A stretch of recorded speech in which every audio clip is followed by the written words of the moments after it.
Pues nada, muchas gracias a Aurelio por esta presentación tan estudiada y tan presentada al milímetro, lo cual en fin, habla de ti y coincide con lo que es también tu labor como trabajador y como investigador en el campo de la historia, en el que muchas veces pensamos precisamente en tu opinión en muchas de las cosas que llevamos a cabo.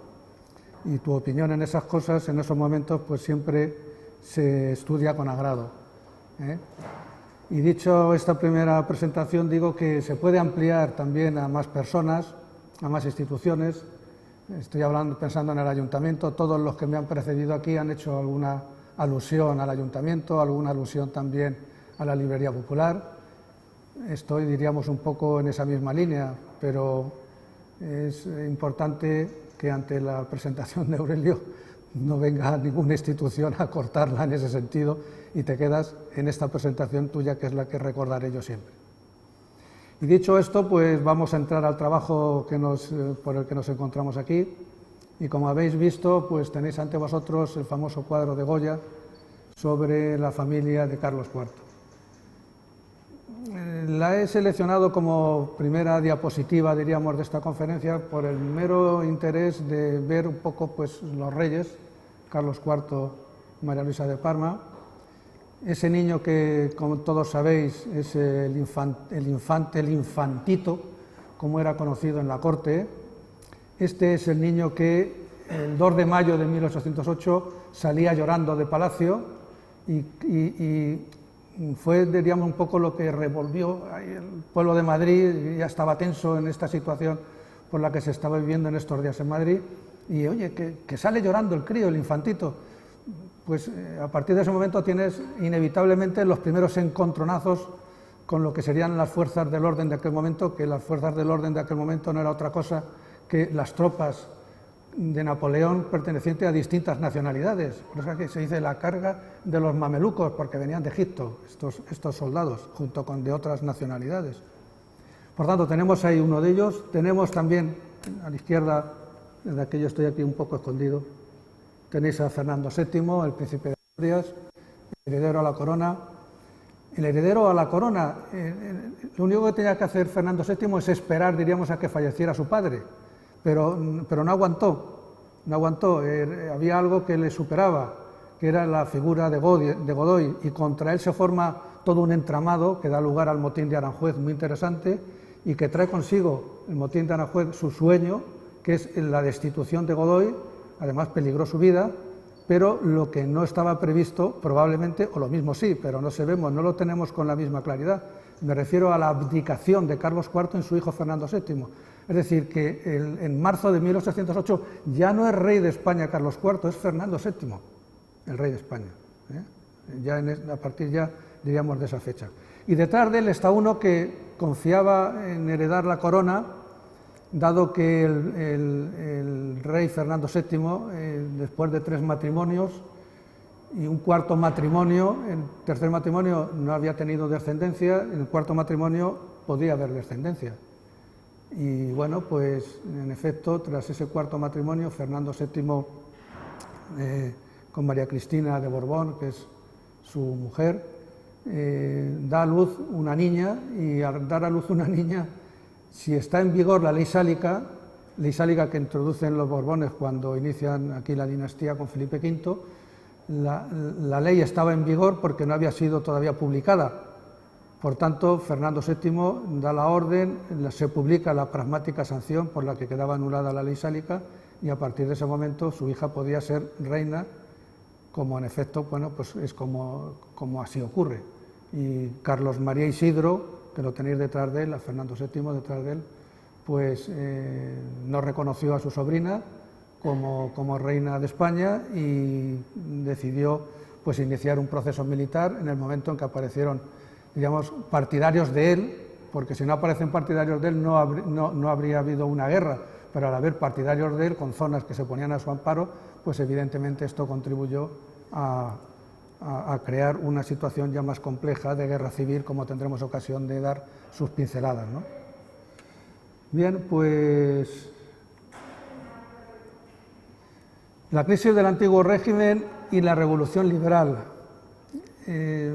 digamos que el siglo XVIII es un siglo, ya se ha dicho aquí, se ha comentado aquí, es un siglo expansivo, una centuria expansiva en lo demográfico, en lo económico. A comienzos del siglo XIX había un detalle dentro de lo que es la población, la villa de Albacete, que preocupaba mucho, que eran los famosos encharcamientos, y en 1802, acababa de empezar el siglo XIX, Carlos IV y parte de su familia venían de Barcelona, donde había desembarcado, y en Barcelona, bueno, de Barcelona cogen ruta por toda la costa y por Albacete, Albacete como siempre tierra de encrucijada, llegaron a Albacete, y entonces en Albacete se encontraron con el panorama del encharcamiento, y dicen las crónicas que tras la entrevista entre el rey y los condes de Villarreal, aquello ya fue tremendo, y en fin, como es lógico, pues tuvimos el apoyo por parte del Estado para poder construir un canal que pudiera, pues, que sirviera de cauce para trasladar las aguas que se encharcaban en la parte oeste de la villa, para fuesen conducidas siguiendo, diríamos, un poco el noreste hasta desembocar en el río Júcar. Ese era un poco el objetivo final. Diríamos que estaba muy bien. Esto ocurre en 1802, en 1804 se aprueba el proyecto que no se habría podido hacer por parte del municipio de Albacete porque no tenía dinero suficiente para una empresa de este tipo. O sea, esto era una empresa pública, diríamos, y como tal se necesitaba dinero del ayuntamiento, pero es que el ayuntamiento no tenía los fondos necesarios, por tanto era necesario contar, evidentemente, con el Estado, que no era fácil y que se pudo contar para la realización de esta obra, lo que es el canal de María Cristina. Y bueno, pues todo iba bien, diríamos, en el sentido que estamos comentando, un siglo perfecto, todo el siglo XVIII, desemboca en el siglo XIX muy bien, logramos convencer, si no pasa por aquí el rey, no nos hacen el canal. O sea, que esto es así, tiene que dar la casualidad de que el rey pasa por aquí, y es convencido, y este Carlos IV, que es muy negado en unos papeles, en otros pues es más efectuoso y se puede encontrar apoyos por parte de él. En definitiva, que todo iba bien, pasamos al año siguiente, que sería 1805, se inician las obras y en 1805 tiene lugar la batalla de Trafalgar. Es decir, estamos dentro de nada metiéndonos en un lío de mucho cuidado, porque Napoleón, somos realmente un pelele al lado de Napoleón, somos en teoría aliados de Francia, esto es algo que hay que achacar a Godoy, somos aliados de Francia y como consecuencia de ello la personalidad de Napoleón es arrolladora y evidentemente España no le va a decir a Napoleón lo que hay que hacer, es Napoleón la que dice lo que tiene que hacer. Esa es un poco la situación lamentable, pero real. Tras la batalla de Trafalgar, se fracasa en esa batalla, lo cual es un durísimo palo, diríamos, para nosotros, porque nuestro país no se podía entender sin una relación directa con América. Es decir, ¿qué hace España manteniendo un potencial colonial si no tiene barcos para ir navegando por ese mar hasta esas colonias? Teníamos un imperio colonial marítimo, no un imperio terrestre. Por tanto, la pérdida en Trafalgar, la derrota en Trafalgar tiene unas consecuencias imprevisibles porque es que además van a ir viniendo otras más cosas. Autorizamos a los franceses a que entren por nuestro país en dirección a Portugal, porque Portugal era un país aliado de Inglaterra, que era la potencia que en teoría no le dejaba dormir, entre comillados, a Napoleón, era la potencia que no lograba derribar, y evidentemente tras Trafalgar adopta otro sistema que es el bloqueo continental.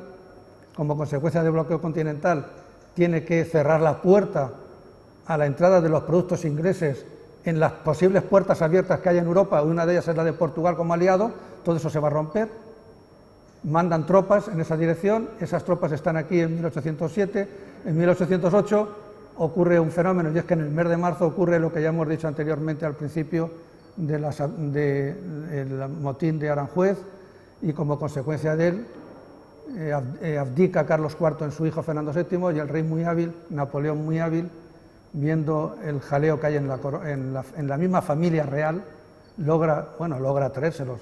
En el momento que Napoleón dice: señores, os quiero ver a todos en Bayona, le falta tiempo a cada uno, ¿cuál es el primero en llegar? Una vez en Bayona se producen las famosas abdicaciones, y como consecuencia de esta situación que se ha creado estalla la Guerra de la Independencia. La Guerra de la Independencia, como es sabido, se inicia con el levantamiento del 2 de mayo. A ese levantamiento Albacete se une también a un nivel más bajo, como es lógico, pero se une, diríamos, constituyendo, diríamos, como una especie de órgano que sirva de respuesta ante los posibles problemas que pudieran surgir en este mismo momento. ¿Por qué? Pues porque con la salida del rey hacia Bayona hay un vacío de poder. ¿Quién mantiene, diríamos, las directrices del Estado? Esto es algo que tiene que ir organizándose poco a poco con la constitución de juntas y, bueno, pues en el caso concreto de Albacete se constituye una junta de gobierno que es propia del antiguo régimen.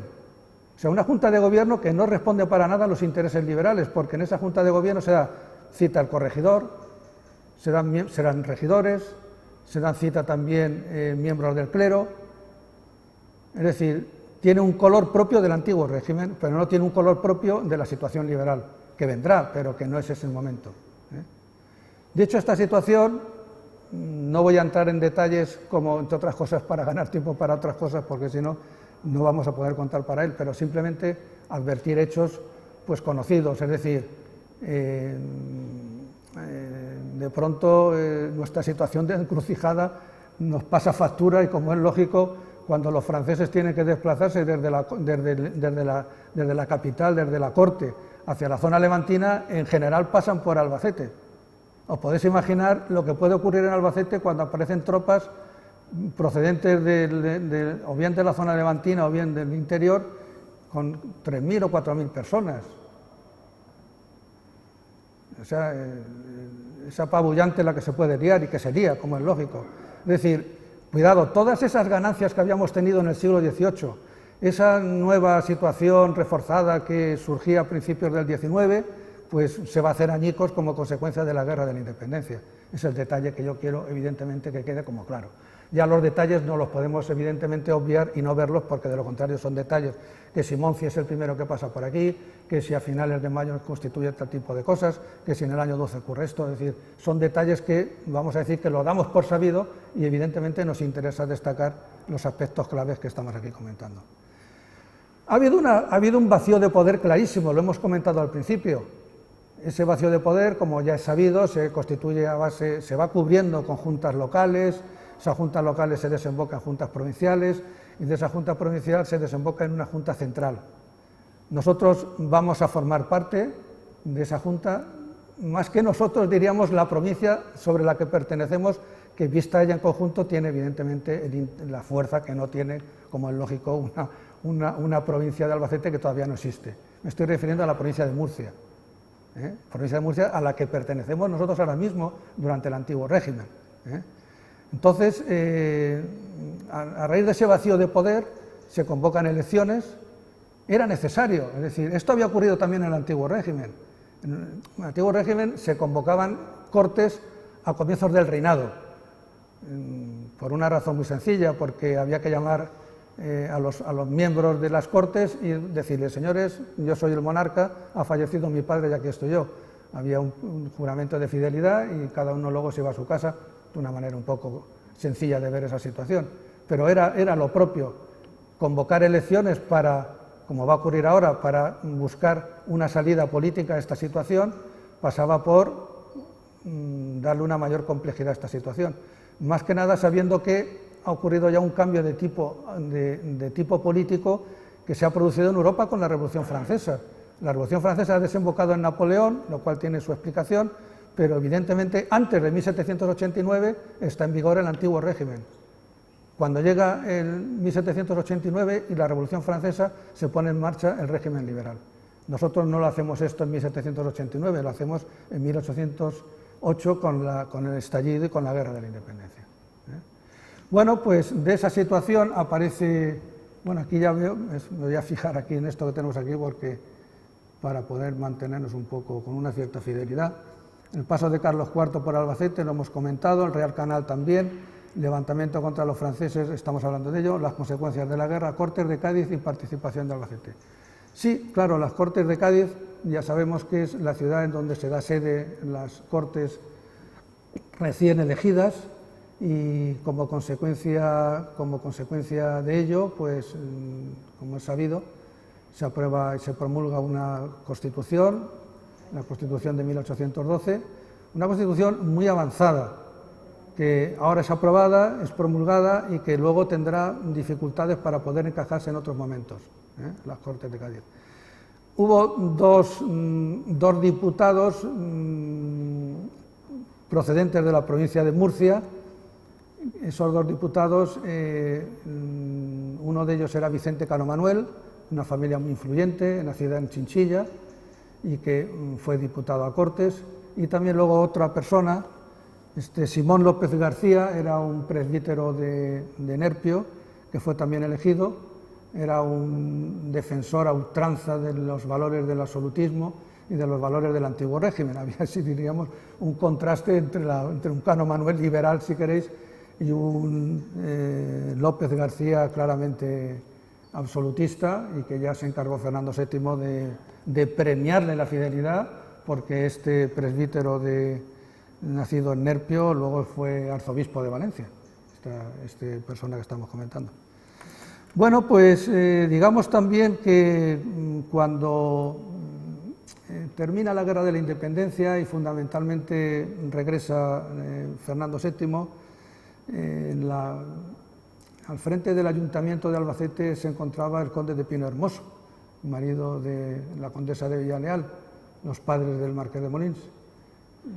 El conde de Pino Hermoso se había significado como liberal, sencillamente, y por extraño que nos pueda parecer, por esa asociación, es decir, los ricos van con el antiguo régimen, los potentados evidentemente se quedan con el liberalismo, por la defensa que hace el liberalismo de la propiedad privada, clarísimamente, ¿no? Bueno, pues hay un cambio en el municipio entre el conde de Pino Hermoso y el corregidor que venía siéndolo con anterioridad. Fernando VII, como es lógico, es el que tenía que establecer las directrices a la hora de la elección de uno o de otro. Bien, sigamos. Participación de Albacete, sigamos, por favor. Vale, reinado de Fernando VII, el trienio liberal. Bueno, como es sabido, el reinado de Fernando VII tiene tres etapas: una primera etapa absolutista, una segunda etapa liberal y una tercera etapa también de signo de tipo absolutista. Sabemos muy poco, sabemos, diríamos, como fragmentos, retazos del reinado de Fernando VII, incluso hay actas que faltan también, fundamentalmente en el periodo de trienio, en el trienio liberal. En el trienio liberal hay gente que se significa, diríamos, y que puede verse luego comprometida en la etapa que pueda seguir, que da la vuelta a esta situación, como realmente ocurrió al pasar del absolutismo nuevamente a la etapa liberal. Hay un documento muy interesante en un protocolo notarial, que es este que tenéis aquí anunciado, Los Hacendados de Albacete y la Constitución de 1812, que es curiosísimo porque es un escrito suscrito por los hacendados de Albacete. Hay una relación completa de personas, más de 20 y tantos, se nota que son las grandes familias de la villa de Albacete, en donde quieren presentar a las Cortes un escrito en el que se haga constar que ellos son partidarios de la Constitución de 1812 y que gracias a ella el país está progresando, y que como defensores de la Constitución y como defensor de la propiedad privada que tiene la Constitución, es el motivo por el que quiere hacer saber a las Cortes que emita un decreto, que esto se haga saber, lo cual va a afectar también en Albacete, porque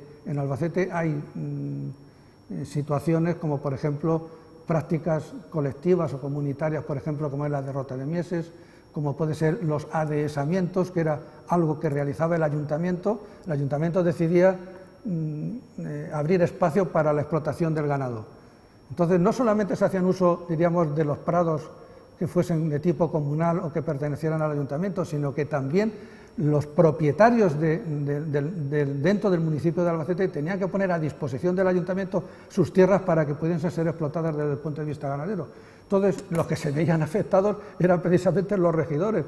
Es decir, estos famosos hacendados, resulta que, hacendados, muy bien, estamos en plena situación constitucional y resulta que no tengo yo el control sobre las tierras, como podría ser. Entonces, trasladan a las Cortes esta preocupación sabiendo que las Cortes le van a dar la razón. Y es verdad que van a dar la razón. Lo que ocurre es que estamos en 1820, esto es de 1822, esto que estoy comentando, y al año siguiente hay un vuelco a la situación política y vuelven nuevamente a establecerse una situación absolutista, cuando por fin Fernando VII logra que, después de haber estado llorando por distintas cortes europeas, para que intervenga a través del famoso ejército de los 100.000 hijos de San Luis, para que intervenga en España y ponga fin al periodo, diríamos, liberal. Se abre otro periodo de tipo absolutista. Desconocemos hasta qué punto tiene lugar lo que sería la persecución de los absolutistas. Es un tema a trabajar, a estudiar por ahora, no está suficientemente trabajado, y la parte final del reinado pues está cubierta por la cuestión sucesoria, que la hemos resumido anteriormente viendo la familia de Carlos IV, y que de esa manera pues vamos a aprovechar para avanzar, lo cual nos viene muy bien.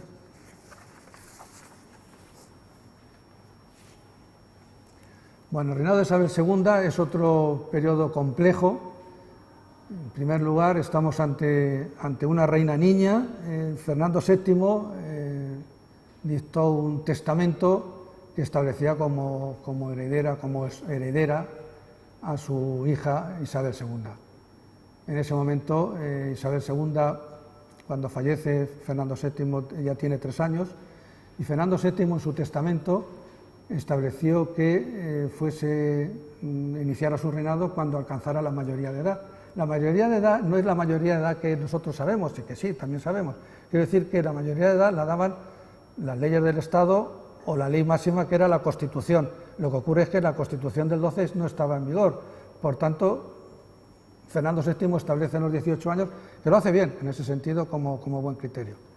Es más, cuando vamos avanzando y se aprueba, como ahora comentaremos brevemente, una nueva Constitución, que es la Constitución del 37, en esa Constitución la mayoría de edad se establecía a los 14 años. Por tanto, bueno, como ahora tendremos ocasión de ver, en un momento determinado, la reina Isabel tiene 13 años, habría que haber nombrado un nuevo regente más, era ya demasiado número, y en definitiva las Cortes deciden adelantar la mayoría de edad de 14 a 13 años, de tal manera que la reina Isabel II inicia su reinado con 13 años, no con 14 años. Bien, el reinado tiene 2 etapas, que son la regencia y el reinado propiamente dicho. Las regencias, inicialmente, la primera regencia la inicia María Cristina, como es lógico. La regencia de Espartero no tenía que haber pasado, pero pasa porque en un momento determinado hay una serie de levantamientos de tipo popular, que también los hubo aquí en Albacete, y que como consecuencia de ello, como consecuencia de la pugna que se establece entre los mismos liberales, Espartero logra alcanzar el poder, y presenta, diríamos, un programa de gobierno a la reina, a María Cristina. Esta no está dispuesta a aceptarlo, ese programa, y decide entonces renunciar a su condición de regente. Deja, por tanto, la regencia libre, y como consecuencia de ello las Cortes tenían que elegir a un nuevo regente, o bien, como se hizo, adelantar la mayoría de edad de la princesa Isabel, que es un poco la fórmula que se adoptó. Antes de llegar a todo esto que hemos visto de una manera sintética, hay que decir que cuando fallece Fernando VII, España es un Estado absolutista. Cuando María Cristina inicia la regencia, también lo es, pero hay que dar los pasos hacia el triunfo definitivo del liberalismo. Se hace de una manera muy, muy moderada. Al frente del gobierno estaba el primer ministro Cea Bermúdez. Cea Bermúdez había sido el último primer ministro nombrado por Fernando VII. Diríamos que asume, la regente María Cristina asume a Cea Bermúdez como jefe de gobierno, lo asume como tal, pero señores, a Cea Bermúdez le ocurre lo mismo que a Carlos Arias Navarro. Carlos Arias Navarro no le puedes pedir que ponga fin al franquismo, porque es más franquista que los franquistas. Aquí tú no le podías pedir a Cea Bermúdez que pusiese fin al absolutismo cuando él es un puro absolutista. Está tan claro el tema que hay que prescindir de él y hacer un cambio. Ese cambio es el Martínez de la Rosa, un hombre que había sido diputado en Cádiz, había sido diputado en Madrid durante el trienio y ahora va a ser nuevamente, bueno, ahora es jefe de gobierno nombrado por la regenta, y la fórmula la da él, es un poco la fórmula de transición, como tuvimos aquí la ley de reforma política que tuvimos aquí, pues aquí la ley de reforma política es el Estatuto Real de 1834, que es una cosa suavísima, muy suave, pero que en aplicación de la misma se convocaban elecciones, se había hecho el diseño en provincias, era lo único que se había hecho con la muerte de Fernando VII. El decreto estaba ahí, era necesario que falleciera Fernando VII, sacarlo del cajón y publicarlo, era lo único que había falta y que era muy necesario porque a través de las provincias pues se daba curso a toda una serie de procesos necesarios en el país, como eran unas elecciones, cobrar tributos, el tema relativo al servicio militar, en fin, era necesario tener unos marcos con esto como estamos, repito, comentando. Bueno, esta etapa que estamos comentando desemboca en un periodo en el gobierno, diríamos, de Mendizábal. Mendizábal logra el apoyo como progresista en estos momentos que hay muchos levantamientos. En 1835-36 hay un proceso que es asumido por él y que da lugar a un proceso distinto en donde es característico el tema de la desamortización que practica Mendizábal como vía en plena... No hay que olvidar que paralelamente a todo esto tenemos la guerra también carlista y que por tanto requiere recursos para poder luchar en la misma, todo este proceso que estamos comentando. Bueno, lo importante aquí es darse cuenta de un fenómeno que es el acceso de los progresistas al poder, por tanto, podían utilizar ese conjunto de normas que caracterizan al pensamiento liberal progresista para ponerlas en marcha. Y en efecto, tras el famoso motín de los sargentos de la Granja, que ocurre en agosto del 36, la reina regente tiene que proceder a un nuevo cambio de gobierno en el que se introduce también Mendizábal como ministro de Hacienda, y ese nuevo gobierno es el que de una manera, diríamos ya definitiva, pone fin, diríamos, al antiguo régimen en España y pone en marcha todo el proceso liberal, todo ello como consecuencia de las leyes que se aprueban, entre ellas una y fundamentalmente que es la Constitución de 1837. Esa Constitución suele decirse que es la Constitución que responde al pensamiento propio del Partido Progresista. Es cierto que incorpora, como es lógico, aspectos del Partido Progresista, pero diríamos que sigue siendo transaccional, sigue abriendo las posibilidades de incorporar principios propios del Partido Moderado para que pueda ser aceptada esta Constitución y que pueda tener larga vida, como es bueno que tengan las Constituciones. Bien, aquí estamos un poco escondidos. Bueno, el reinado de Isabel II es un periodo, tiene tres periodos muy claros: el periodo moderado, el bienio progresista y lo que sería la vuelta al moderantismo en efecto, la llamada era O'Donnell y el final del reinado. Bien, pues es el cambio que va a producirse en esta etapa es el paso de los progresistas a los moderados. Esta circunstancia le va a restar eficacia y efectividad a lo que podría ser el reinado de Isabel II, porque no abre una vía que pueda permitir el acceso de otras opciones ideológicas de una manera libre. En estos momentos el que convoca elecciones gana, Es decir, no tiene uno asegurado un triunfo electoral si no formas parte del gobierno o si no has tenido por parte de la corona la autorización para convocar elecciones y poder proceder al nombramiento del gobierno resultante de esas elecciones. Por tanto, la década moderada es un periodo continuo de procesos electorales en donde los moderados se suceden, en donde al frente de los mismos está Narváez como personaje clave. Se suceden cerca de 16 gobiernos en donde en buena parte de los mismos tuvo influencia Narváez y no hubo inestabilidad porque hubiera tantos gobiernos, estaba, diríamos, todo controlado. Lo único que complicó al final la década moderada fue la política ferroviaria. La política ferroviaria de la que nos beneficiamos nosotros. Aquí llega el ferrocarril en 1855, pero el promotor del ferrocarril que llega a Albacete en 1855, su promotor es José de Salamanca, no es el Estado, es José de Salamanca. Es necesario darle un vuelco a las construcciones ferroviarias porque están convirtiéndose en zona de especulación descaradísima. Sin ir más lejos, el mismo gobierno de Sartorius, que es el último gobierno de la década moderada, es un gobierno que utilizaba su poder, las Cortes, para aprobar leyes y posteriormente para suministrar leyes de nuevas rutas ferroviarias con unos altísimos beneficios. Esto da lugar a un levantamiento nuevamente en contra por parte del ejército, la famosa Vicalvarada, y como consecuencia de la misma triunfa finalmente la Vicalvarada y como consecuencia de ello se forma otro gobierno progresista encabezado por Espartero y también por O'Donnell, que es otro personaje que en teoría está buscando un poco la vía intermedia entre progresistas y moderados para poder tener el espacio político necesario dentro de la historia política del momento.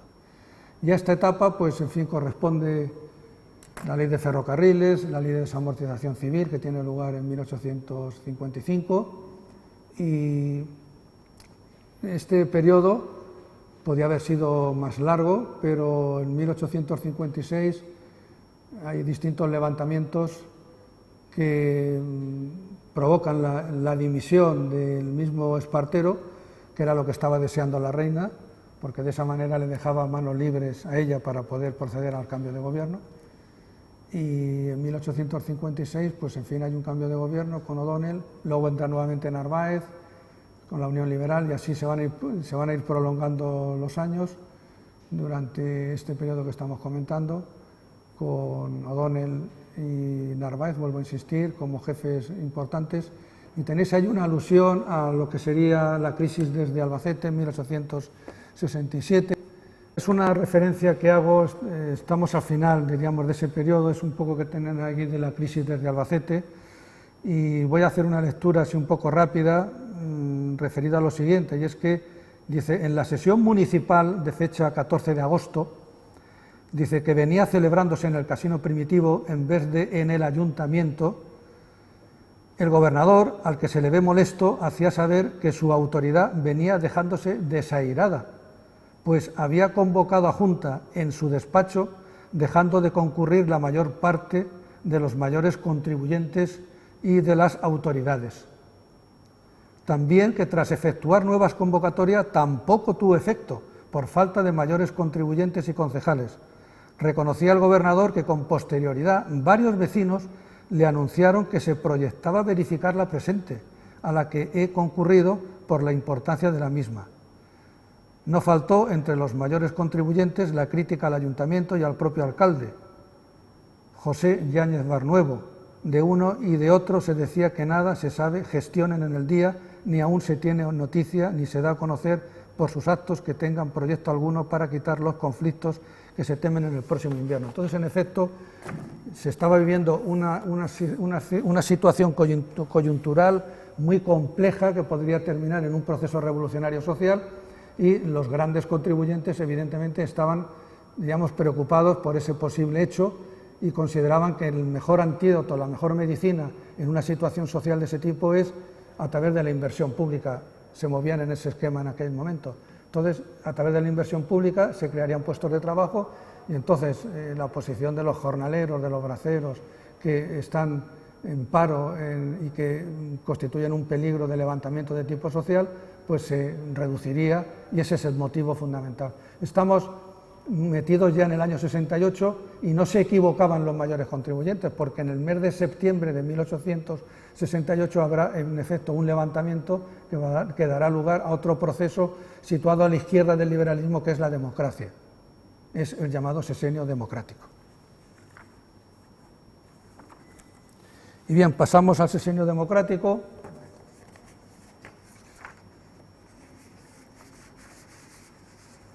Bueno, el sexenio democrático, tengo que hacer aquí una recolocación de folios.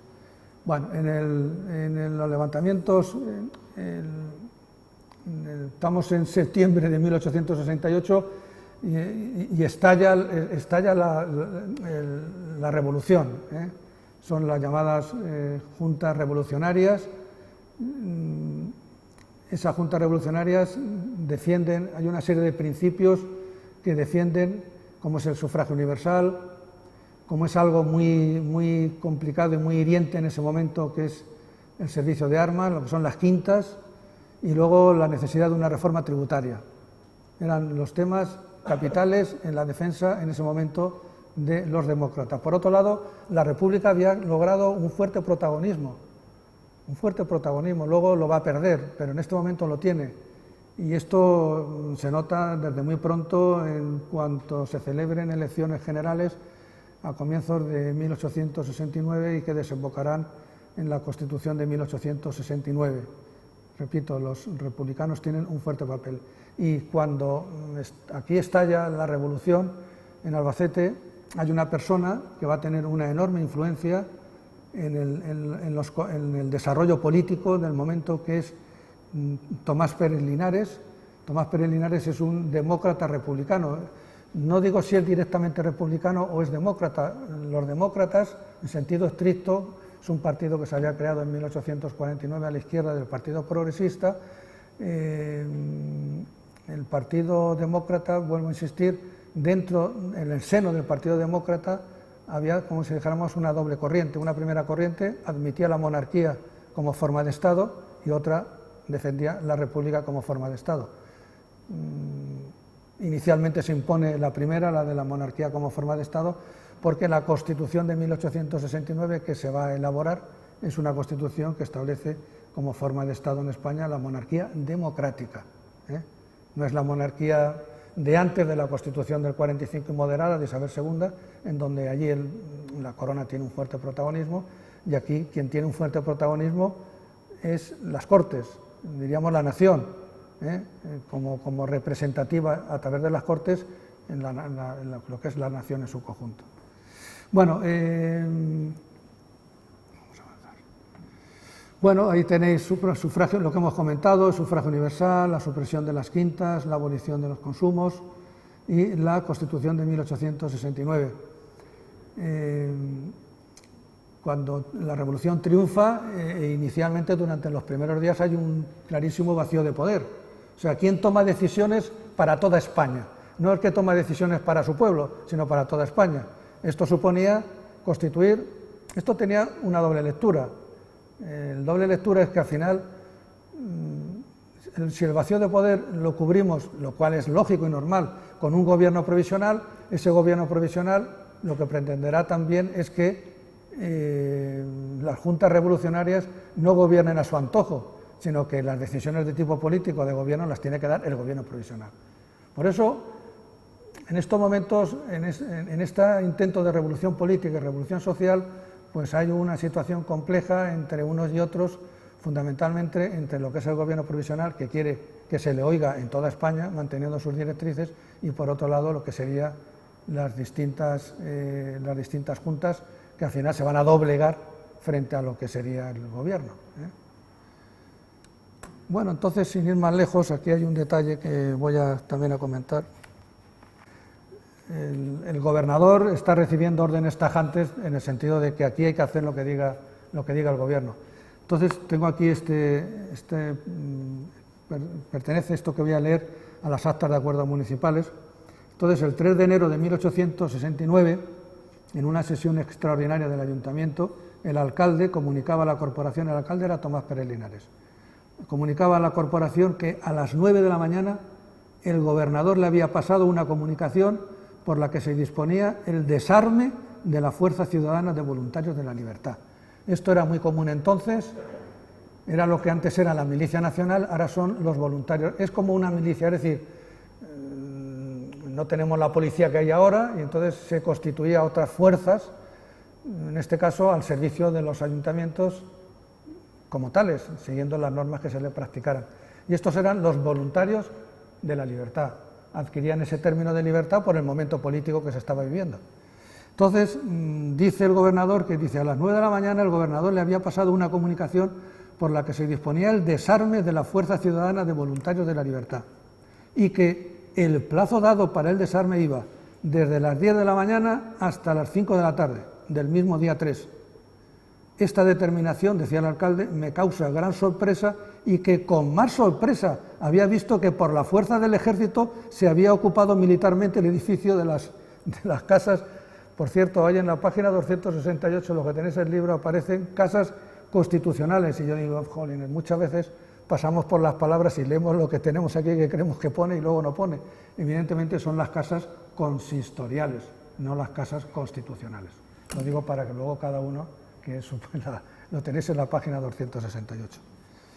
Bueno, pues sigamos. Ya podéis imaginar lo que van a durar los voluntarios de la libertad, como podéis imaginar. Vale, pues la regencia de Serrano, claro. ¿Por qué la regencia de Serrano? Porque cuando se elabora y se aprueba la Constitución del 69, esa Constitución establece como forma de Estado español la monarquía, pero no teníamos, evidentemente, no podríamos pretender llamar a Isabel II o llamar un Borbón para que ocupara la corona española. Había que buscar un rey en las cortes europeas. Fue muy complicado y finalmente se pudo dar con un candidato sobre el que trabajó mucho Juan Prim como jefe de gobierno, que es la Casa de Saboya en Italia, con Amadeo de Saboya. Amadeo de Saboya dijo sí, el primero que tenía que decir sí era él, porque si dice que no, evidentemente no tenía por qué venir por aquí. Es decir, aceptaba la corona y fundamentalmente necesitaba el apoyo de las Cortes. Las Cortes sí dan el apoyo decisivo, aunque hubo también dentro de las Cortes 60 y tantos votos republicanos que evidentemente pues, criticaron la monarquía como forma de Estado dentro de estas Cortes que estamos comentando de 1869. La regencia dura hasta, vuelvo a insistir, hasta la proclamación de Amadeo de Saboya y a partir de ese momento pues se inicia su reinado. Ya sabéis que Amadeo de Saboya pues entra en España, desembarca en Cartagena, estamos en el 30 de diciembre de 1870, cuando pisa suelo español le dicen, oye, Majestad, Juan Prim acaba de fallecer tras un atentado que ha sufrido y que como consecuencia del mismo, después de 3 días de convaleciente y enfermo, pues fallece en 1870. Era la peor noticia que le podías dar al monarca, teniendo en cuenta que Prim era un valedor de él y podía haber sido su defensor a ultranza. Juan Prim es mucho Juan Prim, como podéis imaginar. Y bueno, pues como consecuencia de la nueva situación, Amadeo de Saboya es un personaje que reina de acuerdo con los principios constitucionales que tiene a su mando, a su poder, y el problema es que en aquella época, en 1800, ya estamos en 1871, 72, en el año 72 estalla una nueva guerra carlista, lo cual complica todavía más el panorama político de ese momento. Carlos VII es ahora un poco el candidato carlista y bueno, pues diríamos que se ofrece él como monarca para llevar los destinos de este país, diríamos como miembro de la Casa Real Española, ¿no? Y bueno, pues el Partido Progresista, el partido de Juan Prim, era el partido dado o llamado a defender a la corona en Amadeo de Saboya. Y el Partido Progresista en este momento se divide en 2 opciones políticas. diríamos que complica un poco la situación política del país entre los constitucionalistas y los radicales de Ruiz Zorrilla, y en un momento determinado, en el mes de febrero de 1873, pues Amadeo de Saboya decide renunciar en definitiva a la corona, y como consecuencia de ello, en una asamblea, en una sesión conjunta de los diputados y senadores, deciden salir de esta situación política proclamando la República. Por tanto, la República llega a través del voto afirmativo fundamental, si no, no hubiese sido así, porque en la Cámara no había suficientes republicanos, lo que había eran muchos radicales de Ruiz Zorrilla que decidieron también abrazar la República como forma de Estado. La Primera República es otro tema complicado, no llega a durar un año, y es una etapa en donde, en primer lugar, tenía que definir su orientación de tipo político. Había que hacer muchas cosas. En primer lugar, había que establecer una nueva constitución. La Constitución del 69 es monárquica, había que elaborar una constitución de tipo republicano, por tanto ya tenemos un primer trabajo. Había que definir el modelo de Estado que deseábamos desde el punto de vista territorial. En aquel momento, entre los republicanos españoles dominaba la opción federal, pero a pesar de ello era necesario fijar cuántos estados federales habría aquí, cómo se alcanza, cómo se llega a los límites también de los estados federales, las competencias o atribuciones que podrían tener estos estados federales. Es decir, era un tema muy complejo, muy complejo, y que simplemente requería un cierto orden para poner en marcha todo este proceso. Pero había mucha intranquilidad, mucha intransigencia, y fundamentalmente había políticos que defendían la implantación ya de lo que podría ser el Estado federal, y los que defendían esa opción estaban mucho más radicalizados y defendían el establecimiento de cantones, que es lo que va a desembocar en la Revolución Cantonal. Entonces, tras un primer gobierno de Figueras, otro segundo gobierno de Pi Margall ve la cosa muy mal, no quiere pasar a la historia como el político que reprimió a los republicanos, deja que pase Salmerón, que diríamos no es un detrimento para él el que diga: señores, hay que contar con el ejército para resolver esta situación. Entonces, Entel y Castelar, a pesar de la oposición que hay en otros sectores, pues deciden poner manos al ejército para reconducir la situación. Estaba muy complicada la situación, entre otras cosas porque el acceso al ejército por parte, es lo que antes hemos comentado, de la supresión de las quintas, que claro, pedirle al Estado que suprima las quintas en el momento en que tiene las guerras carlistas, la tercera guerra carlista, como hemos contado, la revolución cantonal, como acabamos de ver, y luego otro detalle también a tener en cuenta, otro tercer lugar, es la sublevación de Cuba. En Cuba ahora mismo había un levantamiento al que se le atendía no con la dureza y con el interés que hubiese deseado el gobierno, entre otras cosas por el conjunto de problemas que iba heredando, pero simplemente es para llamar la atención a esa situación. El cantonalismo, el primer cantón que se constituyó es el Cantón de Cartagena. El Cantón de Cartagena no solamente eran cantonalistas, decían que defendían su cantón, pero luego, cuando habían establecido su cantón, les encantaba poder extender el cantonalismo.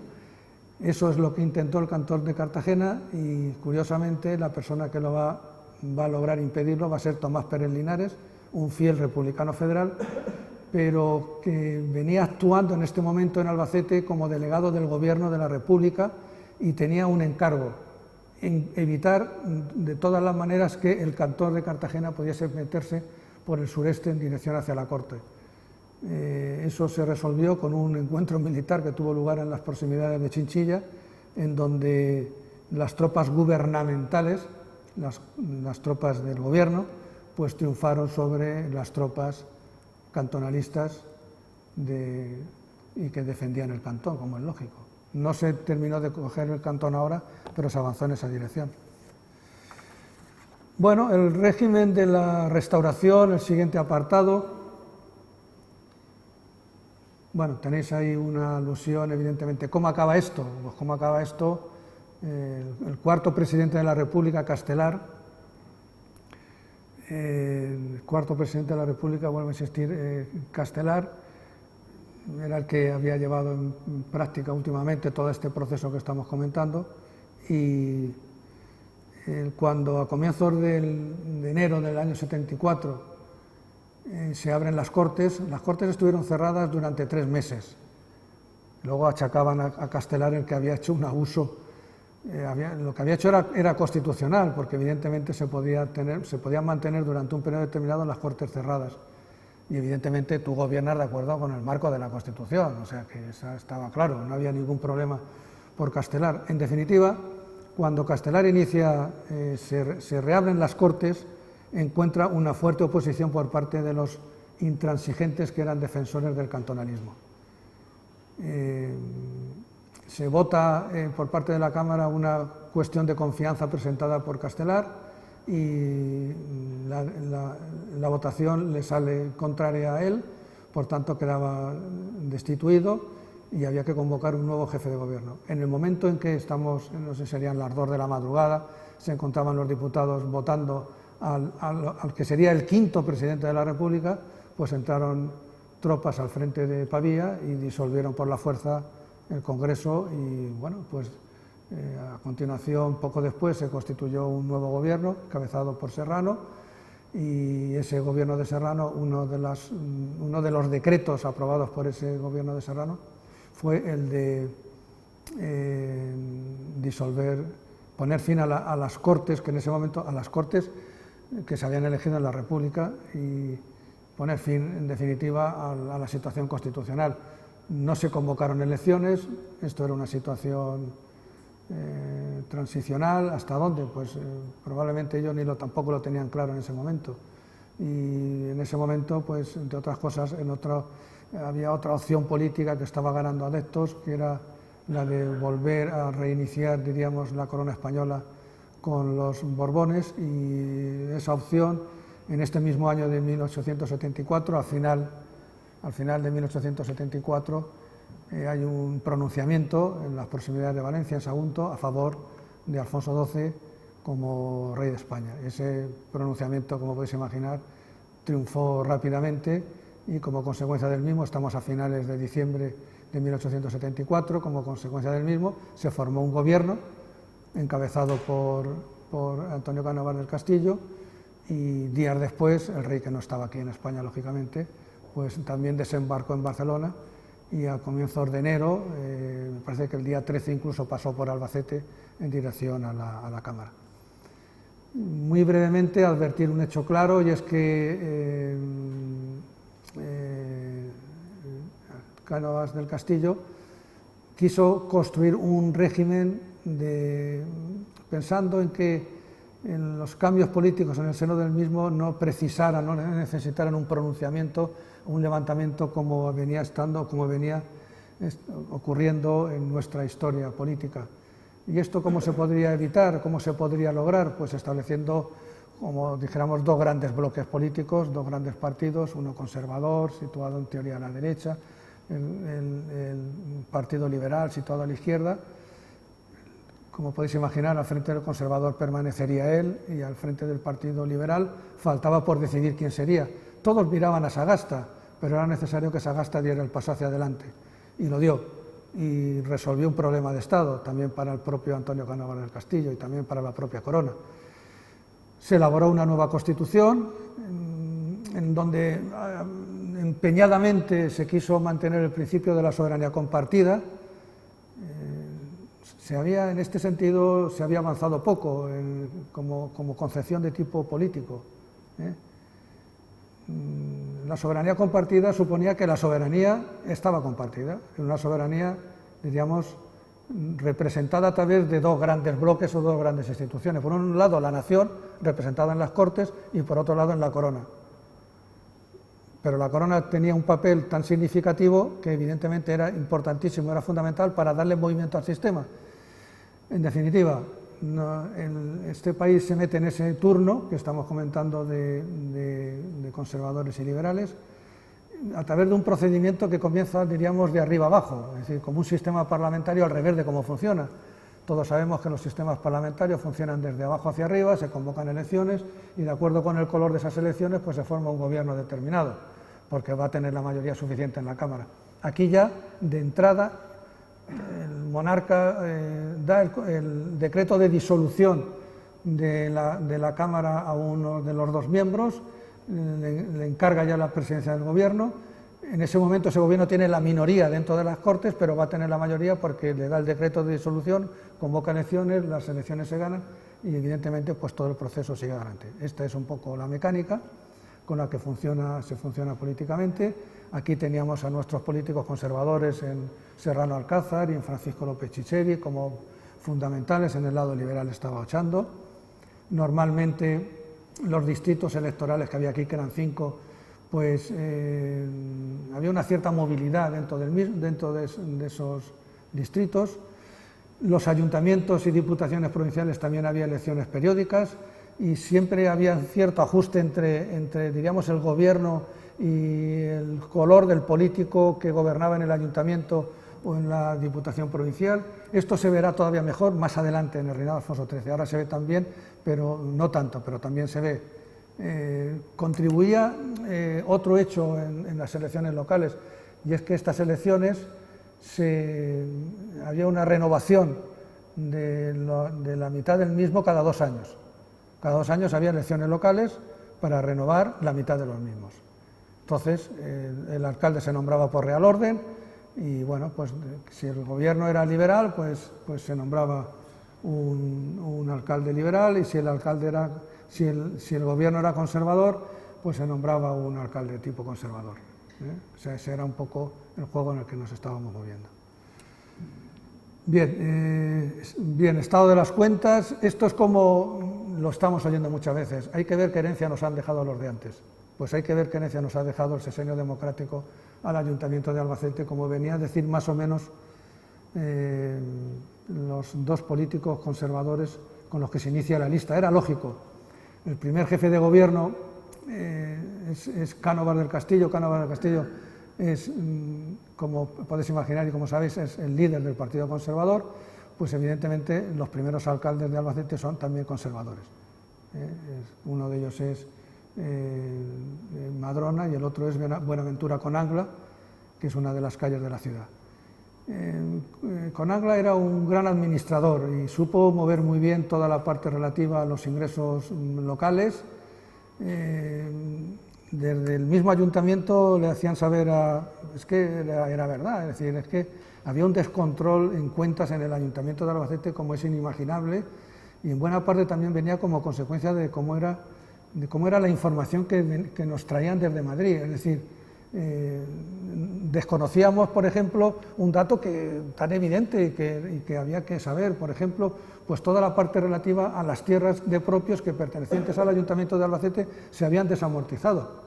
Era muy importante saberlo porque en fruto de ese dato el Ayuntamiento recibía unos ingresos porque la misma ley de desamortización establecía unos requisitos, una manera de compensar a los ayuntamientos de las pérdidas que tenían con la expropiación y venta de los bienes de propios. Por tanto, esto era muy importante. Llegar a Madrid, al Ministerio de Hacienda y desconocer este dato, pues evidentemente era impensable, había que ser todo lo contrario. Esta lo resuelve, vuelvo a insistir, Buenaventura Conangla. Otra cosa es cómo luego logrado el dinero en que se gastó. Y en una de las cosas en las que se gastó, pero que no había más remedio, pues es en los primeros años hay una serie de gastos importantes referidos a la mejora del edificio de la feria, se construye el único colegio perteneciente al ayuntamiento, el resto de los colegios estaban ubicados en casas particulares, el ayuntamiento pagaba un alquiler por el uso del mismo como colegio. Se construye ahora uno, que es el Colegio de San José, se hacen obras en la feria, como estaba comentando anteriormente, hay más cosas que ahora en este momento pues no me vienen a la cabeza, pero que, en fin, en definitiva la idea es lo que estamos comentando. La cárcel se inicia ya en los años 80, es la obra, diríamos, más cara asumida por el ayuntamiento, 100 y pico mil pesetas, en aquella época era mucho dinero, y podríamos decir, bueno, la cárcel, ¿por qué se construye aquí? Tenía que ver con la audiencia, era un poco como un regalo unido a la feria, a la audiencia territorial. La cárcel estaba, como sabéis, pasado el puente de madera, donde ahora mismo está la Policía Nacional, en ese espacio que tenéis allí, ahí estaba. Bueno, hay otro detalle también a tener. Bueno, la cárcel fue un lío total, yo puedo resumirlo de una manera muy sencilla, y es que se hizo un cálculo de lo que podría costar, como ahora, es decir, hubo un proyecto, ese proyecto estableció un valor de la obra y se subastó la obra, y entonces se adjudicó a la postura más baja. Lo mismo se hizo mal apostando por la más baja, porque en definitiva la obra se comió al constructor, el constructor abandonó la obra durante meses no se hacía nada en la misma, en fin, era una situación imprevisible la que se había montado con esta invasión, con esta operación. También se hizo en este momento lo que era, que en fin lo vemos como un proyecto que nos pone, en fin, algo así como en los primeros en España y no sé si los quintos en el mundo, aquello del alumbrado eléctrico, que bueno, pues que en efecto en el año 88 un individuo apareció por el ayuntamiento diciéndoles: estoy dispuesto a introducir la iluminación, la luz eléctrica en la ciudad de Albacete. Y bueno, pues todo el mundo se animó muchísimo, éramos, como es aquel que dice, después de Madrid nosotros, que yo era inimaginable lo que iba a tener lugar. Y bueno, pues nada, en efecto, pues después de hablarlo tranquilamente, después de establecer pues un pliego de condiciones, se estableció un pliego de condiciones acorde con la persona que vino promotora, o sea que todo se organizó perfectamente para ese grupo que vino ofreciendo aquello, que al final hubo que constituir una sociedad anónima. Y bueno, pues como consecuencia de ello se llevó a un contrato, es decir, una vez que la empresa quedó legalizada, pues evidentemente tú como cliente podías evidentemente pedir el suministro de energía eléctrica y pagarlo. El ayuntamiento firmó un contrato con esta empresa, ese contrato lo tengo por aquí, fue de 30.000 pesetas anuales, repartido en 2.500 pesetas por mes, con 8 horas de luz al día, 8 horas, o sea que se apagaban las luces y se ha terminado, 8 horas, ni más ni menos. Después de llevar 2 meses esto funcionando y viendo el ayuntamiento que no iba a tener dinero para pagar la factura, se baja el número de horas y entonces el costo del servicio se queda en 1.500 pesetas. De 2.500 pasamos a 1.500. Y meses después, antes de terminar el año, se pasa a 1.000, bajando también las horas. Es decir, estaba abocada esta sociedad por haberse juntado con el ayuntamiento, porque en efecto, como consecuencia de esta actuación por parte del ayuntamiento, la empresa evidentemente no lograba los ingresos necesarios para pagar también sus deudas. Evidentemente es un servicio que tenía un costo, tenía que pagar una serie de máquinas, etcétera, etcétera, y en el momento en que no pagaba la sociedad eléctrica que estamos comentando, pues difícilmente podía la sociedad eléctrica pagar a sus acreedores o pagar a sus deudores, en fin, en definitiva, el mismo ayuntamiento contribuyó a la quiebra de esta empresa en 1892. Lo positivo que tuvo esto es que, metiéndonos en 1892, esta empresa, la nueva empresa que se va a constituir sobre esta empresa que se va a cerrar, es que en vez de utilizar la energía térmica como energía que da calor y transforma en luz, va a utilizar el agua como fuente de energía.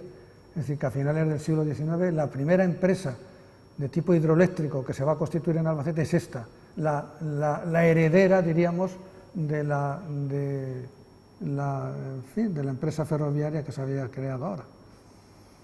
Pasamos a los años 90. En los años 90 hay un tema muy comentado que es el tema de la traída de las aguas.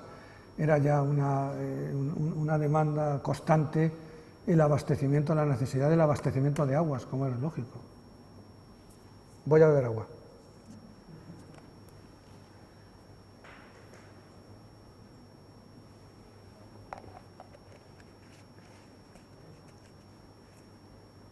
Bueno, las cosas, había dos bloques de opinión. Uno era la traída de aguas, que al final va a venir, y la otra era la cárcel. Todavía la cárcel estaba dando vueltas después de la inversión que se había hecho tan enorme y seguía todavía sin resolverse la finalización de la obra. Este es un tema constante en los años 90. Bueno, pues vale, en los años 90 la traída de, bueno, no trae, es la demanda, la preocupación por traer las aguas, pero todavía no han llegado. Llegarán dentro de nada, pero ya metidos en el reinado de Alfonso XIII. Bueno, tenéis ahí varias cosas, el motín, la crisis de subsistencias, el desastre, y bueno, pues en efecto, en 1897, a finales del siglo, finales de esta década, bueno, 1897, sin ir más lejos, el día 3 de julio de 1897, pues estalla un motín en Albacete, que es un movimiento de protesta contra el impuesto de consumos. El impuesto de consumos era un impuesto indirecto que se cobraba en las afueras de las ciudades, en los fielatos, y que recaía sobre el consumo de los distintos consumos de aquellos productos, de aquellos bienes que figuraban en una tarifa, en donde figuraba pues la cantidad que había que pagar por la entrada de los mismos. El ayuntamiento, normalmente el que administraba este impuesto era el ayuntamiento, y bueno, pues los ayuntamientos son de entrada más flexibles en muchas situaciones. ¿Qué ocurrió? Pues el ayuntamiento estaba deseando en que este impuesto fuese asumido por alguna empresa dedicada al cobro del impuesto de consumo, que las había las empresas. Había empresas dedicadas a este tipo de cosas que estamos comentando. Sin ir más lejos, había una en Alicante que al final se va a quedar con la administración de este impuesto en Albacete. Por tanto, el día 1 comenzaba el impuesto, se cobraba el impuesto, pero no lo cobraba ya el ayuntamiento estaba muy cómodo porque como arrendador había arrendado la explotación de este tributo y él lo único que tenía que hacer era cobrar, evidentemente de acuerdo con las condiciones del contrato establecidos con esta casa, diríamos, arrendataria. Y estaba muy bien.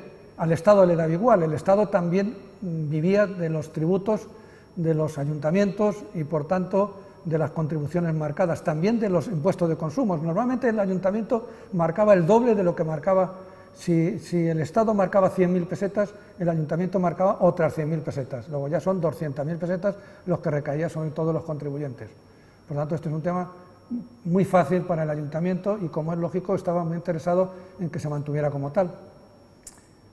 ¿Qué es lo que ocurrió el 3 de julio? Pues que de pronto hay una protesta y un levantamiento por parte de la gente, de las clases populares de la ciudad de Albacete, que se levantan en repulsa de esta nueva situación, y dicen las crónicas de la época que los primeros que se lanzan a la calle de una manera también violenta y fuerte son las mujeres frente a los fielatos, y que a ellas se unieron poco después, cuando a última hora de la tarde los hombres, claro, estamos en la época de julio, estamos en la época de recolección, en época de trabajos en el campo, y bueno, pues en aquella época no había WhatsApp, evidentemente, y como es lógico, pues la gente que estaba trabajando en el campo se entera de la movida cuando llega a la ciudad. Por eso, cuando llegan a la ciudad, se unen a la protesta y entonces la cosa se hace todavía más fuerte, como es lógico. Y bueno, pues ante esta situación, no sé si vamos a lograr dar con un texto importante.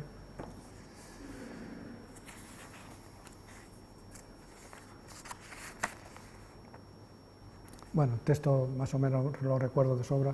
Es un texto en donde, a la vista de esta situación, el mismo ayuntamiento está dispuesto a dar marcha atrás en el sentido de administrar directamente este recurso por parte del ayuntamiento, lo que no había hecho antes. Bueno, antes lo había hecho en otros momentos, pero en esta situación. Y como consecuencia de ello necesitaba la autorización del Ministerio, porque el Ministerio de Hacienda también se veía, como es lógico, involucrado en esta situación. Y el ministro de Hacienda respondió a este intento por parte del ayuntamiento. En principio se nombró una comisión para que fuese al ayuntamiento, para que fuese ante el Ministerio de Hacienda a presentar evidentemente esta posibilidad de cambio de titular. Y el ministro desde allí contestó al Ayuntamiento de Albacete en el sentido de que no se preocupe usted, o sea, no mande usted para aquí a nadie, como no sea para hacer un contrato todavía más elevado para el Ministerio. Si es para darme ustedes 100.000 pesetas, no vengan porque ya las tengo aseguradas.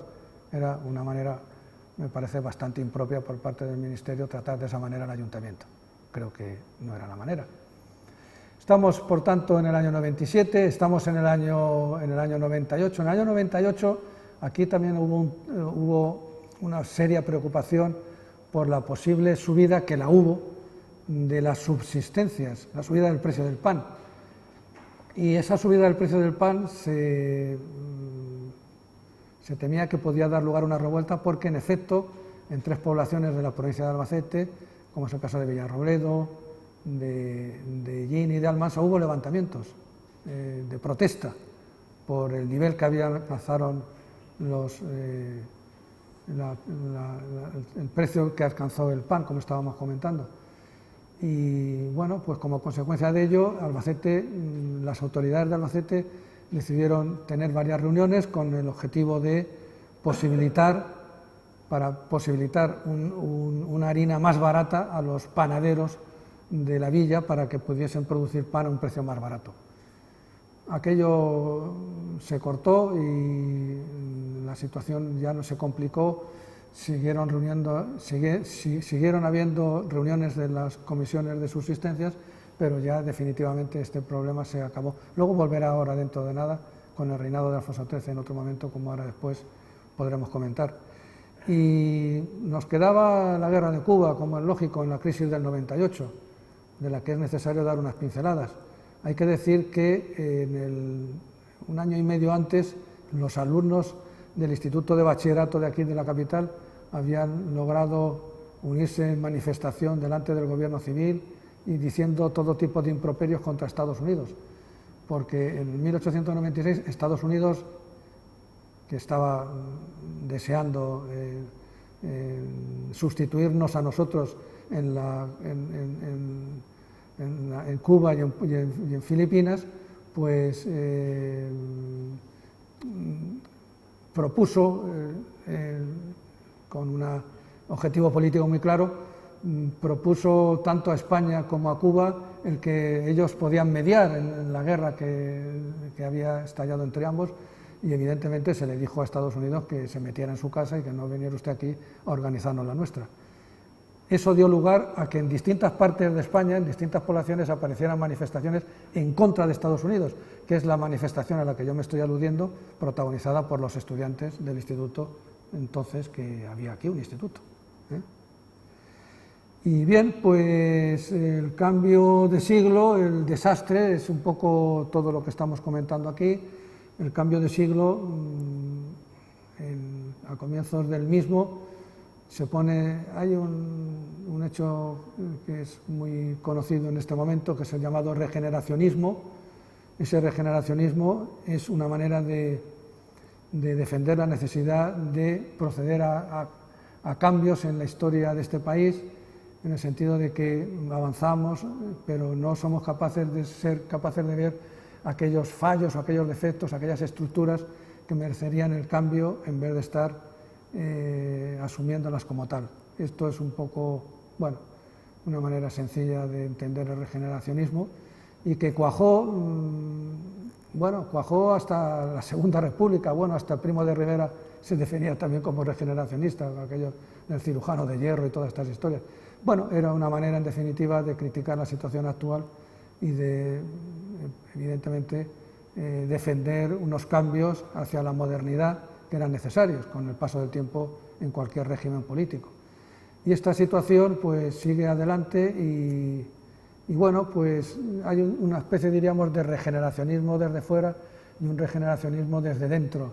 Y es que, en efecto, tanto en el Partido Conservador como en el Partido Liberal, pues aparecerán políticos dispuestos a participar en ese proceso regeneracionista, como es el caso de Maura en el Partido Conservador o el presidente Canalejas en el Partido Liberal. Bueno, esto me lleva a hablar del reinado de Alfonso XIII. Bueno, dice la base económica, la entrada en la industrialización. En efecto, hemos comentado anteriormente cómo aquella sociedad eléctrica municipal con el paso del tiempo se convierte en una sociedad hidroeléctrica.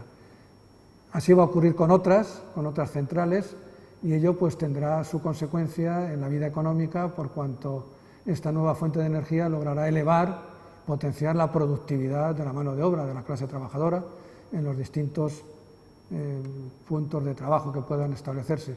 Por tanto, era, repito, importante. Al frente de esta serie de política en esta dirección, pues estaba una serie de empresarios emprendedores,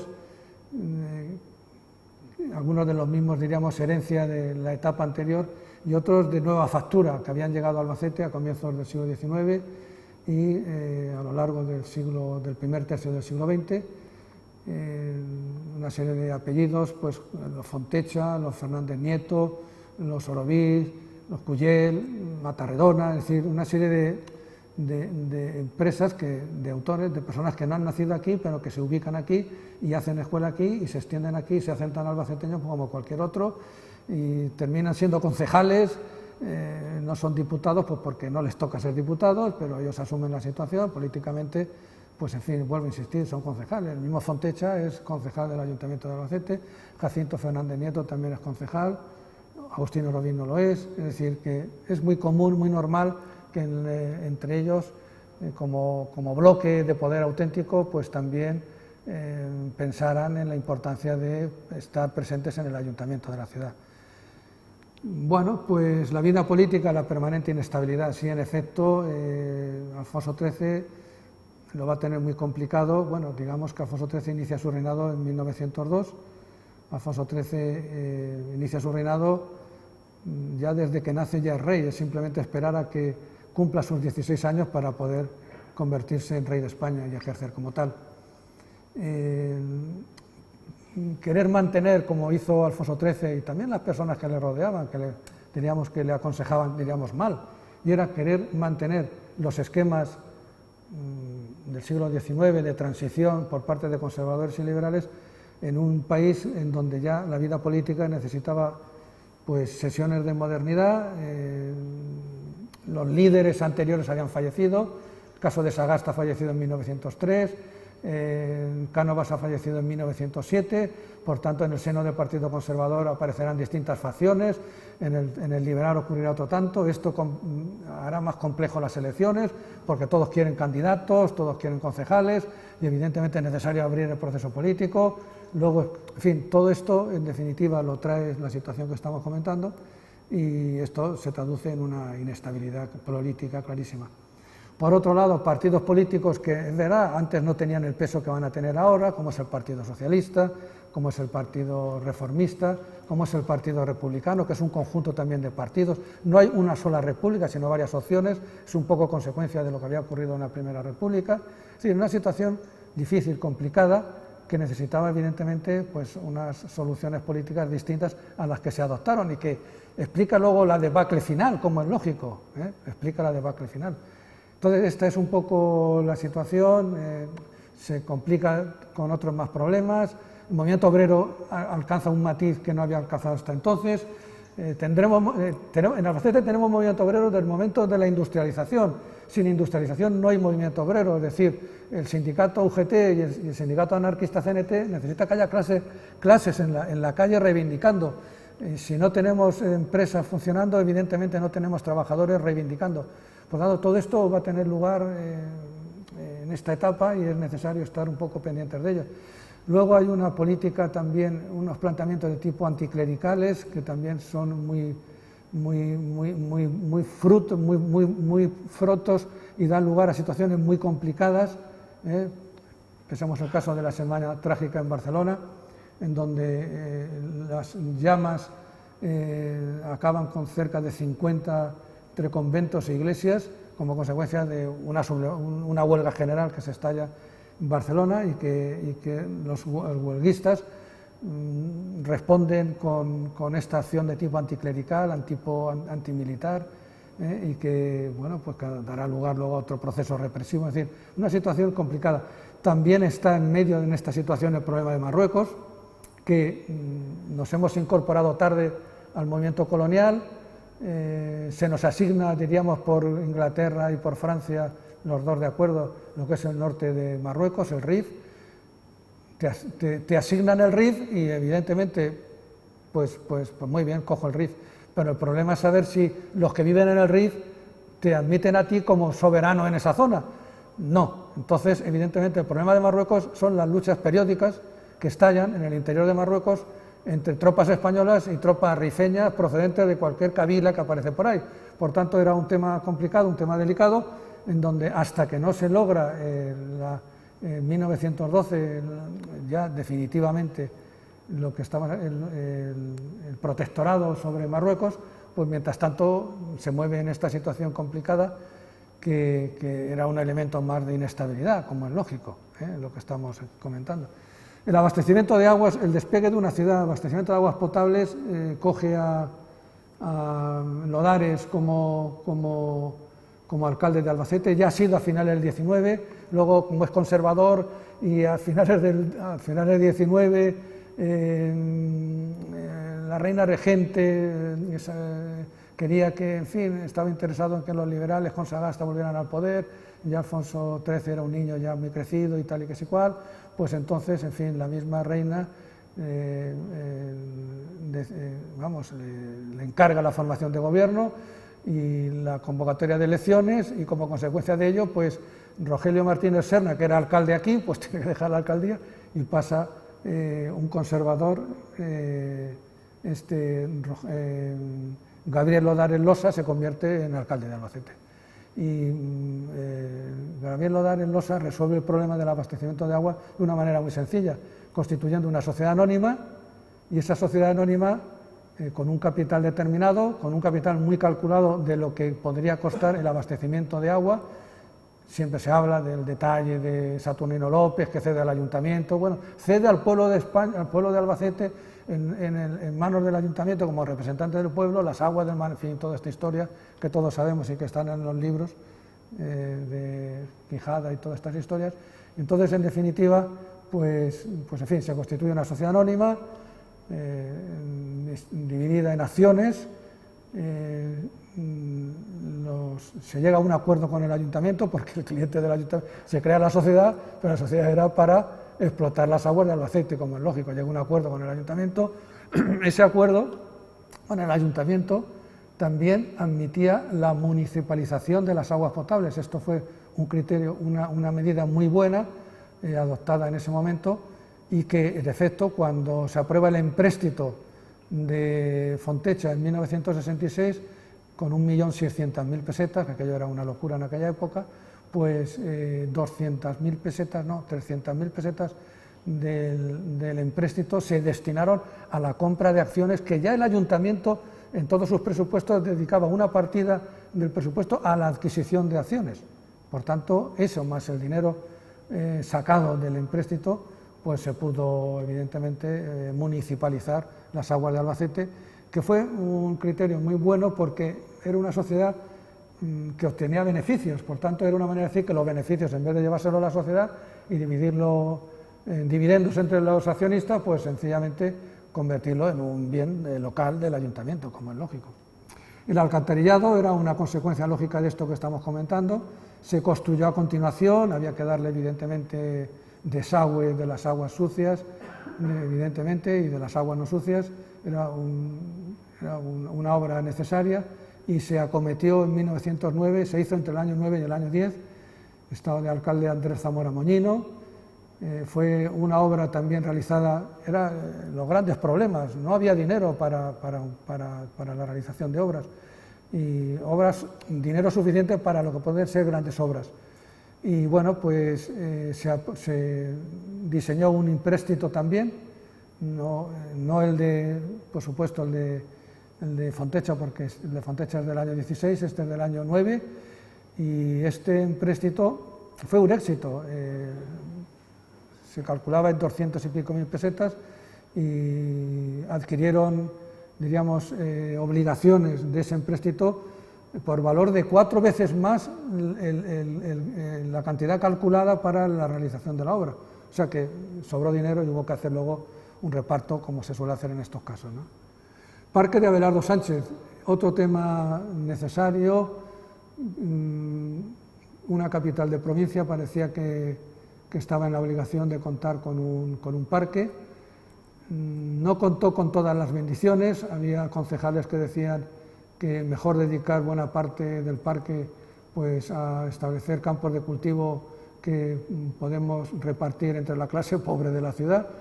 Y bueno, evidentemente Abelardo no pensaba de esa manera, ni tampoco José Legorburu, que es el alcalde que luego le sucedió al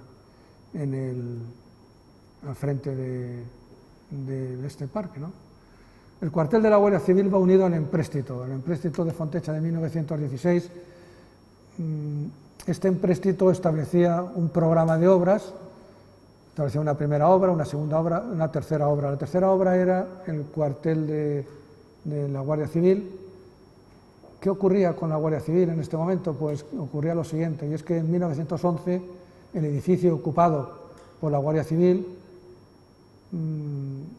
estaba a punto de caerse, estaba a punto de hundirse.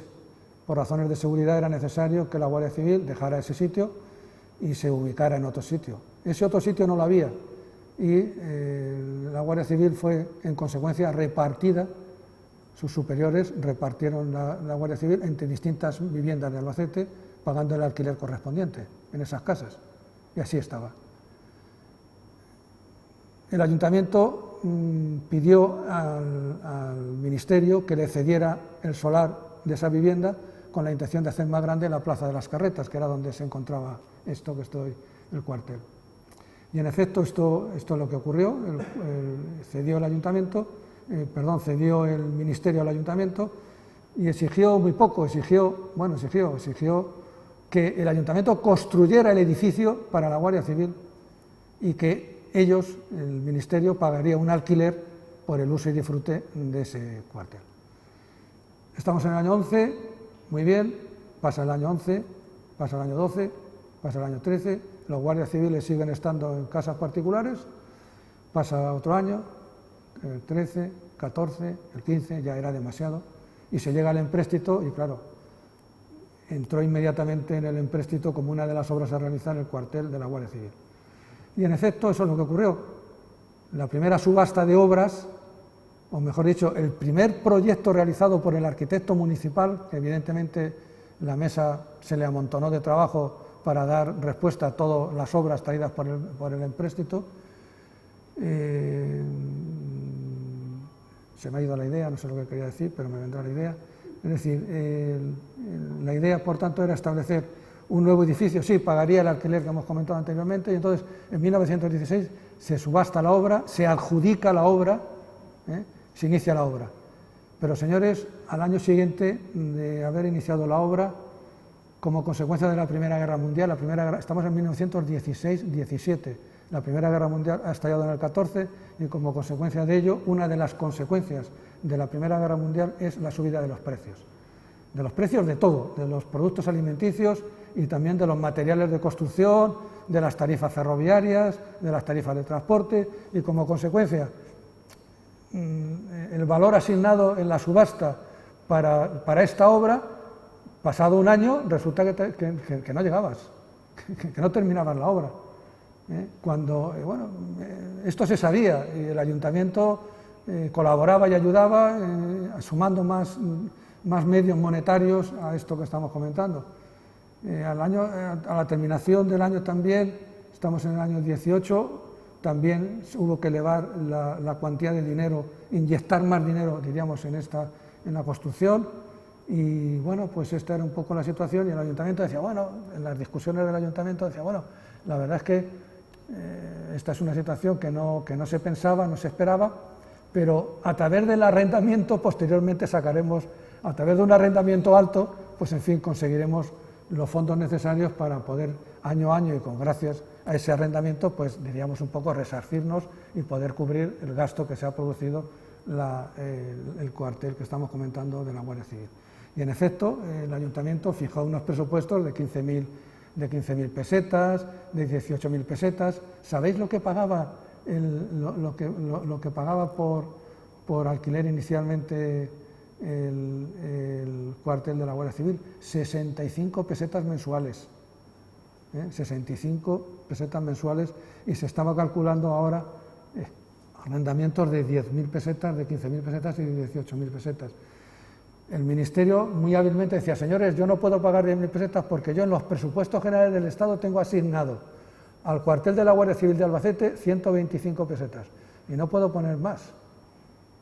Y es el Estado, es el Ministerio, en fin. Bueno, esto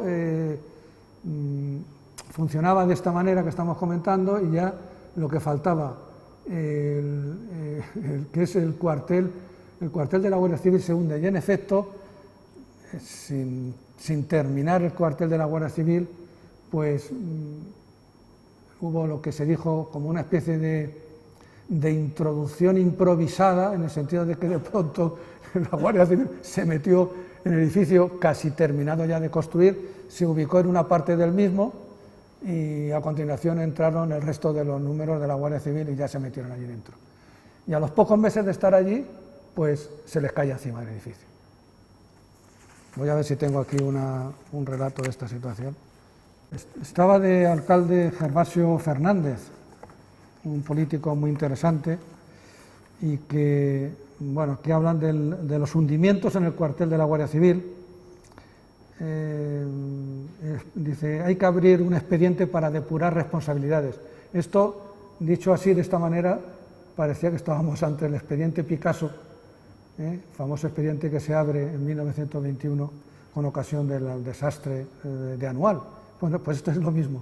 Se plantea desde el ayuntamiento abrir un expediente para saber qué ha pasado en un edificio con todo el dinero que se ha dado, que de pronto se nos va a pique.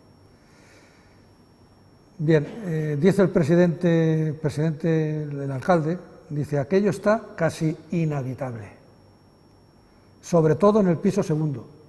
Dice: no sé cómo el teniente de la Guardia Civil que vive allí, pues cuando llueve está cayéndole el agua y mojándoseles los muebles. Se acuerda que se instruye el expediente, se acuerda por unanimidad, el famoso expediente, nuestro expediente Picasso, que es este que estamos aquí comentando. Bueno, pues digamos también que, visto esto que estamos comentando del cuartel, nos queda una corporación enfrentada, y es interesante advertir cómo al final del reinado, un poco antes de que sea una realidad la dictadura de Primo de Rivera, pues se vive en el ayuntamiento bajo una tensión que no había ocurrido hasta entonces, entre los miembros de un partido y los miembros de otro. Se sacaron a relucir, como si dijéramos, muchas operaciones realizadas por unos y por otros, y bueno, pues una de las afirmaciones que entonces se escuchaban era el papel que venía realizando Fontecha como persona muy influyente, como grupo de poder en el conjunto de la ciudad, en el sentido de, como diciendo, Fontecha hace lo que le da la gana con los concejales del ayuntamiento. Entonces en el ayuntamiento, como concejal, estaba un yerno de Fontecha, Manuel Fernández Nieto, casado con una de las hijas de Fontecha, que evidentemente, como podéis imaginar, defendía la política de su suegro en el ayuntamiento y en la vida local. Fontecha falleció en el año 24, por tanto estamos todavía en un periodo en donde vive todavía. Y bueno, pues este conjunto de cosas que estamos comentando, al final, pues parece como si esa sensación que tenemos a nivel nacional, en que después de la debacle de Anual y después de la crisis de 1917, y que da lugar a la formación de gobiernos de concentración, en definitiva, lo que quiero ver es que también a un nivel político menor también tiene su impacto, por discusiones que antes no las había en el seno de los ayuntamientos. A través de la lectura de las actas así se ve con claridad. Es ahora cuando de pronto aparece un clima muy tenso entre ellos mismos, Un clima que va a tener una duración también muy corta, porque en septiembre del 23 Primo de Rivera va a dar un golpe de Estado y como consecuencia del mismo, como es lógico, pues se abre una nueva etapa política en donde bueno, pues los ayuntamientos, como es lógico, serán disueltos y se convocarán se nombrarán nuevos alcaldes de acuerdo con la fórmula política adoptada por la nueva etapa que tenemos que comentar de Primo de Rivera, que bueno, lo tenéis aquí un poco, solamente los alcaldes. No se ha profundizado, diríamos, en otras cuestiones de la dictadura hasta llegar a la República. Nos hemos quedado aquí y, en fin, ahí tenéis los distintos alcaldes, desde el primero, Manuel Alcázar González Zamorano, que era republicano. A continuación está Miguel Panadero, que era mi abuelo, o sea, lo vamos a ver también, Miguel Panadero, era abuelo mío. Paulino Cuervas Mons, pues es otra familia como es conocida aquí, Manuel Falco Reig y Dionisio Yáñez Sánchez. Cuando la dictadura tiene dos etapas muy claras, hay una etapa militar y una etapa civil. En esa etapa final, a pesar del crecimiento que se había operado diríamos, en el país, indudablemente la década de los 20 es una década de crecimiento. Incluso como durante ese periodo fue un periodo sin cortes y sin constitución, tampoco podías diseñar el futuro político del país en cuanto a su concepción de tipo político, en cuanto a la aparición de los partidos, porque de pronto el proceso quedó cortado. Por tanto, era un poco una incógnita qué va a pasar en el momento que se ponga fin a la dictadura. Y bueno, pues lo primero que había que poner es fin a los ayuntamientos de la dictadura.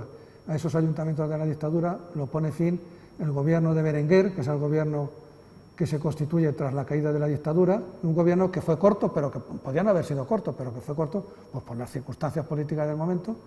Una de las medidas de este gobierno de Berenguer fue la de aprobar un real decreto, una real orden que tenéis ahí, un real decreto, por el que quedaban disueltos los ayuntamientos y se nombraba un nuevo gobierno, un nuevo ayuntamiento, en este caso bajo la presidencia, como tenéis ahí, de José María Blanc Rodríguez, que fue el alcalde en este momento y que estuvo de alcalde hasta que en las elecciones que se convocarán por parte del gobierno, entonces el gobierno de Aznar, del almirante Aznar, en este gobierno convocará elecciones locales que se celebran el 12 de abril de 1931 y esas elecciones, pues, aunque José María Blanc se presentó a esas elecciones, no obtuvo la mayoría necesaria para poder dirigir el Ayuntamiento de Albacete y quedó pues como un concejal de la oposición, como aquel quien dice. Y bueno, pues esta es un poco la situación en la que le dejo a Aurelio, con mucho gusto, y que él sabrá un poco completaros e informaros de todo. Y luego aquí hay una cosa que es un poco... No, bueno, que muchas gracias por vuestra asistencia y nada más, aquí... Gracias.